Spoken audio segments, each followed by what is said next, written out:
We live in we live in a world in which you can talk all you want about international niceties and everything else, but we live in a world, in the real world, that is governed by strength, that is governed by force, that is governed by power. The President's senior policy advisor, Stephen Miller, by definition, we are in charge. On CNN a couple of nights ago, Mr. Miller said that obviously Greenland should be part of the U.S. That is absurd. Because we have the United States military. Why am I coming to the floor, a senator from North Carolina? Because since 2018, I have been the Republican leader for the Senate NATO Observer Group. I've gone to every NATO conference, I've gone to the Security Conference, I've met with almost all of the leaders of the countries who are part of the 32-nation coalition known as NATO. I think it was an amateurish comment and something that a deputy chief of staff and senior policy advisor should not have taken the position on. Number one, he doesn't speak for the U.S. government. He speaks for the President of the United States. We set the terms and conditions. They need our permission. For them to be able to run an economy, they need our permission. And on that basis, he can. But when he says that the U.S. government thinks that Greenland should be a part of NATO, he should talk to people like me who have an election certificate and a vote in the U.S. Senate. Let me give you some facts about Denmark, for example. Denmark, who has responsibility for Greenland, although Greenland is an autonomous territory under NATO. It's a part of the Kingdom of Denmark. But let's talk about Denmark for a minute.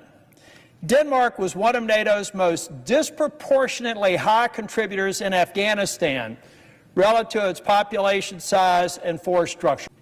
Since their first mission began, more than 18,000 Danish soldiers have deployed to Afghanistan with American and British forces. Throughout their deployments in Afghanistan, 43 of their soldiers lost their life.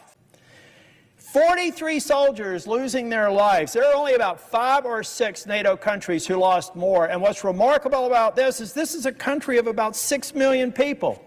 So despite its small military, Denmark has deployed forces to some of the most dangerous kinetic combat zones, particularly Helmand Province, fighting alongside UK units. At the height of the insurgency, Danish forces accepted frontline combat roles. Some lost their lives as a result of it.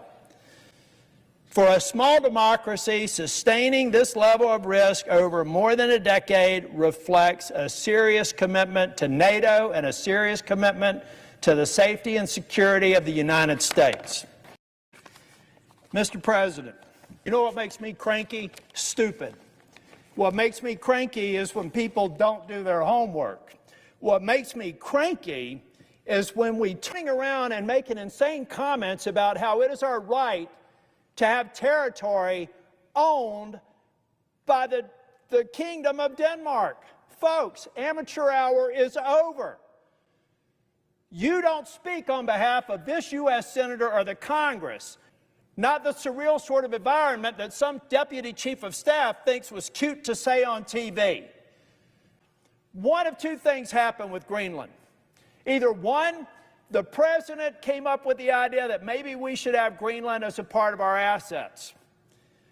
And somebody said that's a great idea. Versus saying, Mr. President, take a look at our alliance. Take a look at the most important alliance in the history of the United States, the NATO alliance.